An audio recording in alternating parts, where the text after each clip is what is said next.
ग्राम बिछौली तहसील और जिला संभल। यहाँ पर दो गाटा संख्याएं थी 1240 और 1242, जो कि राजस्व अभिलेखों में सार्वजनिक उपयोग के लिए सुरक्षित भूमियां हैं। यहाँ पर अवैध निर्माण करके कब्जा किया हुआ था, जिसको तहसीलदार न्यायालय में राजस्व संहिता की धारा 67 के तहत इसका बेदखली का वाद दायर किया गया और उसके तहत ये न्यायालय द्वारा आदेश पारित किया गया है, जिसका आज अनुपालन कराया जा रहा है। कितने बुलडोजर लगे हैं? यहाँ पर 4 मशीनें लगी हुई हैं और किस तरीके का निर्माण था? यहाँ पर एक गाटे पर ईदगाह बनी हुई थी और एक गाटे पर इमामबाड़ा बना हुआ। इमामबाड़े तो कुछ लोग स्वतः तोड़ते हुए दिखाई दे। हाँ, वो अभी हम लोग सुबह आए जब टीम लेकर तो देखा कि वहाँ पर कुछ लोग वो सतह ऊपरी वाली जो मंजिल है, रेलिंग है, उसको तोड़ रहे हैं वो लोग। कितनी टीमें और पुलिस कितनी होगी?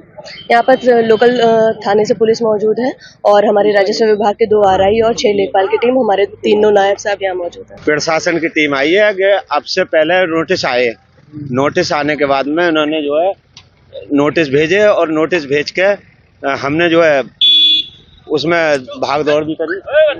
जब भाग दौड़ करी तो उसमें मतलब इन्होंने जो है ये तसल्ली दे दी, बोले के प्रधान ने बोले कि ऐसा है कुछ ना होगा, अपने मुकदमा जैसे इन्होंने करे कुछ ने, तो अब उसमें जो है ऐसा कुछ मतलब ना हुआ। रात इतला आई, बोले कि वो ढाया जाएगा इमामबाड़ा, तो जब ढाने ईदगाह इमामबाड़ा तो हमने जो है फिर उसके बाद में सुबह ही अपने आदमी लगा के उसकी ढवाई करनी शुरू करी। आपने देखा है कि कितना ढा चुके हैं।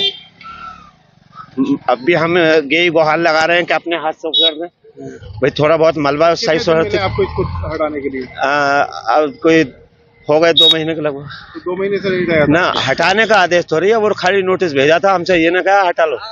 ईदगाह पे और उसमें ईदगाह थी और इमामबाड़ा। कितने जमीन थी यहाँ पर?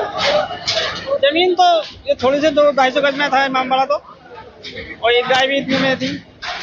इमामबाड़े में बच्चे भी पढ़ते थे, मदरसे ना बच्चे का भी हो जाता ना, तो कभी इमाम साहब आया तो वो पढ़ा देते थे वहाँ से आके, पलकर मस्जिद में से आके कभी छुट्टी करते कभी आ जाते थे उधर से। जी हाँ जी। जनपद संभल के थाना संभल क्षेत्र के बिछौली गांव के गाटा संख्या 1240 और 1242 पर लगभग 1 हेक्टेयर का कब्जा था, जिसपे 2 स्ट्रक्चर्स बने हुए थे। पशुचर भूमि थी और पशुचर भूमि के साथ खाद के गड्ढे की भूमि थी। इसके पास में मेडिकल कॉलेज है, इसलिए बहुत मूल्यवान भूमि भी थी। 6.5 करोड़ से अधिक का इसका मूल्य है। तो इसको आज पुलिस और प्रशासन की संयुक्त कार्रवाई के द्वारा खाली कराया गया।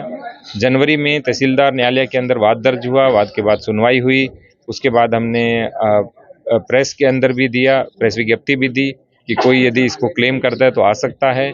उसके बाद हमने 30 दिन की अपील का समय भी दिया और 3 महीने में सारी प्रोसेस को खत्म करते हुए आज ध्वस्तीकरण की कार्रवाई की गई है। पहले जितने भी अतिक्रमण हुए हैं, यदि उनको नियमित रूप से हम तोड़ते हैं तो नया अतिक्रमण होने की संभावना नहीं रहती। और जनपद संभल में एक और अच्छी चीज हुई है, अब एनक्रोचर्स स्वयं अपने एनक्रोचमेंट तोड़ने लगे। जैसे ही धारा 67 का निर्णय हो जाता है, कई बार तो धारा 67 की कार्रवाई दर्ज होते ही तोड़ना शुरू हो जाता है, कई बार निर्णय होते ही दर्ज हो जाता है। तो अभी 20-30% अतिक्रमण तो हमें तोड़ने ही नहीं पड़ते, वो अपने आप भी तोड़ के चले जाते हैं। इतने लोग सेल्फ मोटिवेटेड भी हुए हैं कि ये हमने गलत किया था, तो इस चीज को हम स्वयं सुधारें।